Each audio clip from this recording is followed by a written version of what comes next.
In a previous video, I named the 5 most common crimes on college campuses, according to statistics from the FBI, local police, and campus safety reporting. In today's video, we'll discuss the best things we can teach our grads to do so they won't become victims of those crimes. I want to stress here that when any crime gets committed, it's always the fault of the criminal. Nothing I say here should be construed as victim blaming, but only as advice for college students to make their lives safer while they're on campus. Thank you for watching Safest Family on the Block series on college campus safety. The purpose of this series is to keep students safer and parents less worried with easy-to-follow advice based on field testing and expert knowledge. If you like what you see here today, give us a like and a subscribe to help us create more series like this. And if you love it, share it with somebody you love and consider backing us on Patreon for early access and other exclusive perks. Now, on with the show. Starting out with number 5, robbery. Robbery is stealing through physical force or the threat of physical force.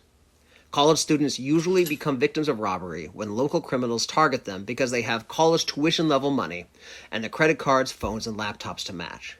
Or at least they seem like that to the local criminals. The best way for your grad to avoid robbery is to combine reducing the apparent reward of robbing them with increasing the apparent resistance they can give to a robber. They can do the first by dressing down, not wearing expensive clothing or flashing money or cards, or carrying things in brand-name bags. Anything they do to look more like a broke graduate student and less like the lucky child of wealthy parents will help. They can do the second by walking in groups after dark and by using security resources on campus like safety lighting, escorts by security personnel, and staying in public areas. If they find themselves the victim of a robbery, their best bet is to hand over what's demanded quickly while saying as little as possible. This might be hard for a certain species of, usually male, 18 or 19-year-old, but has the best chance of keeping this a robbery instead of an assault or worse. Number 2, assault. There are 2 broad categories of assault on college campuses. The first is what a lot of us think about, a criminal doing bodily harm to a student with little to no provocation. Our grads can avoid these the same way they avoid a robbery, walking in groups after dark and using security resources when they can. The second category is what sometimes gets called mutual combat between peers. Drunk students or just immature teens get into fights. Sometimes these fights cause injury. This is common, maybe even a natural part of young adulthood. We can teach our grads to avoid it by having them practice de-escalation and encouraging them to only drink when they're with people they can trust. Number 3, motor vehicle theft. Honestly, this is not a safety issue. It's an inconvenience. If your grad takes a car to campus, make sure it's a 10-year-old Honda instead of a brand new Mustang, even if they did get a 4.0. Make sure it's insured, and put a tracking tag in the trunk so the police can find it. There's no reason your child's safety should be involved with this crime. Number 2, burglary. Another property crime that's usually a hassle, but if your grad catches a burglar in the act, it can escalate into robbery or assault. Avoiding burglary is a lot like avoiding assault. The first line of defense is to dress down the dorm room, leave valuables at home with you, and opt for high-quality budget clothes and electronics instead of expensive brand names that resell easily. The second thing is to keep their dorm rooms and belongings secure by locking doors, observing dorm access policies, and staying alert about their belongings while they're out on campus. This can be challenging, and most college students experience at least a little petty theft during their studies.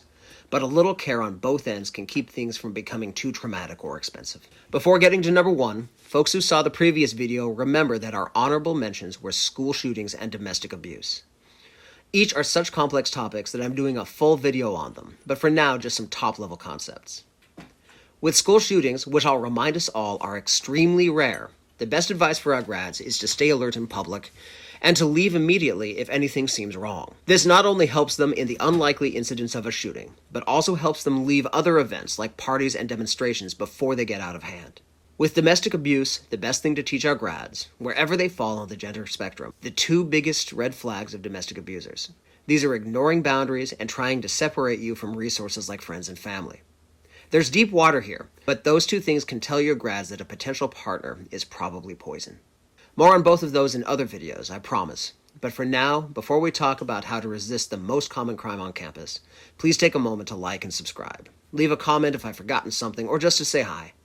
If you love what I'm doing here, consider coming to back me on Patreon, where you can get early access and other perks for as little as $1 a week. I really appreciate any support you can send my way.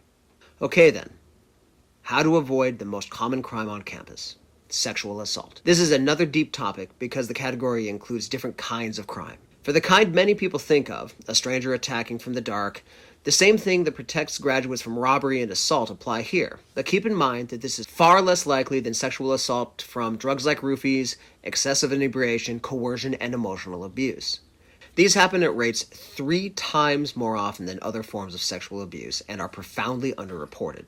Defense against this sort of sex crime boils down to staying alert, including staying at least reasonably sober, communicating frequently with trusted friends while on parties and on dates, and watching potential romantic partners for signs that they are abusers.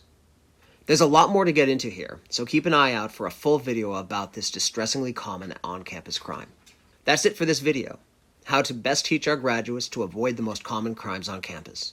If you still haven't, take a second to like this video and subscribe to the channel. It helps more than you know. Thank you for watching. Stay safe. I'll see you next time.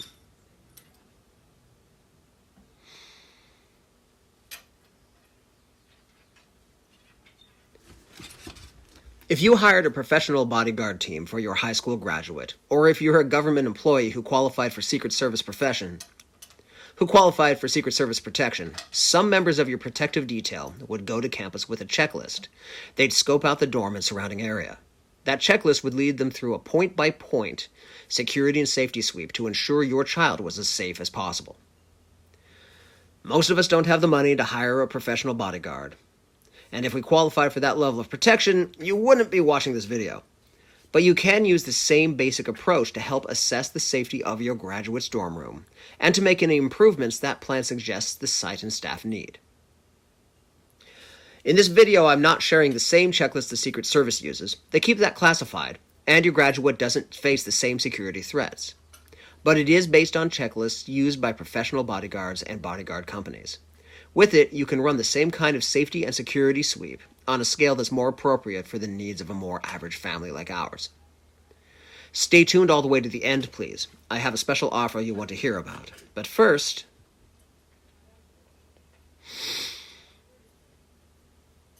okay then, our first checklist deals with the exterior of the dorms. Look around as you come to the dorm and ask the following questions. On the most likely route to the dorm, how safe is the approach? Think about visibility and pathways, but also traffic and tripping hazards.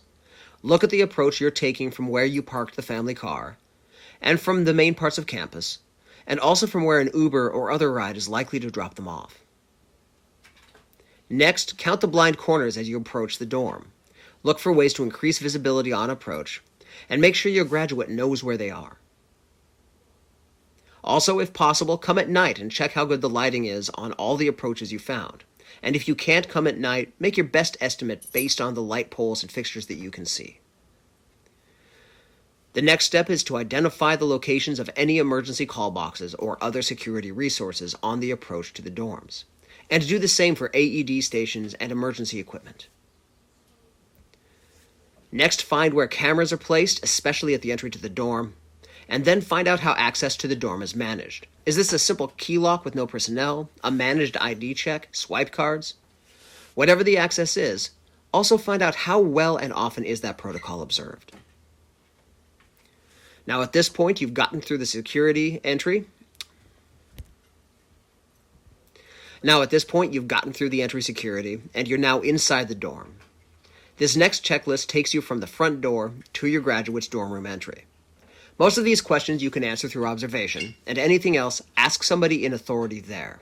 A security guard or the dorm's RA should know. If you can't find either of them, find a returning upperclassman. Start with asking what kind of supervision and safety resources are provided by the dorm staff. And then look to see if there are interior cameras and where those are located. Also find the fire alarm poles and see if there's a fire sprinkler system, and if so, are there sprinklers in every room? Check the stairs and elevators and see if they are safe and well maintained. Check the outlets in the bathrooms and showers, and the dorm rooms if they're plumbed, and see if they are GFCI. Check how secure the showers and the restrooms are, and check to see if strangers are paid attention to, including you.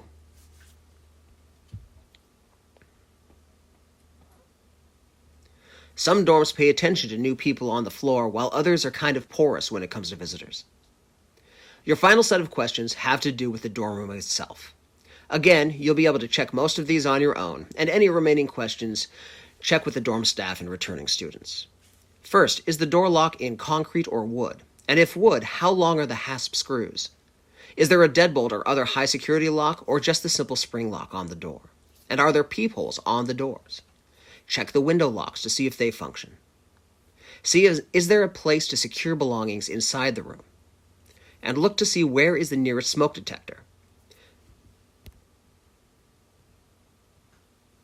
Is there a landline phone? And likewise, how strong and reliable is the cell service and the Wi-Fi? Are the electrical outlets in the room grounded and in good repair? And in an emergency, what are the primary and secondary escape routes?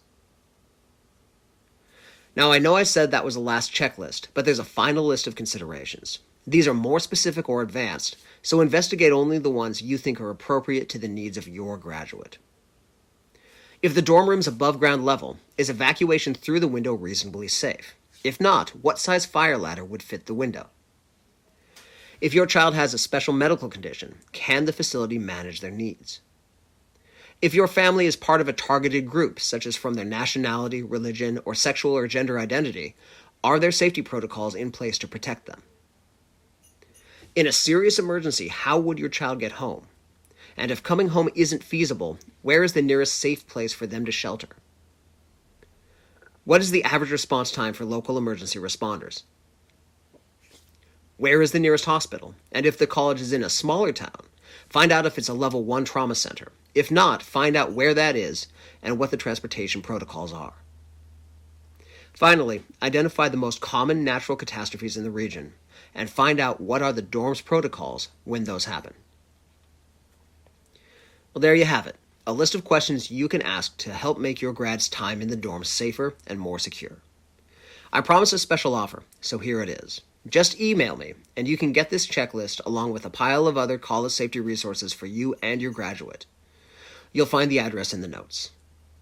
If you don't do that, please do like and subscribe. It really helps the channel find its way to more parents looking for help keeping their families safe. If you think I've forgotten something, leave a comment or just drop a note to say hi. If you really love what I do here, come to Patreon and get early access and other perks for less than $1 a week.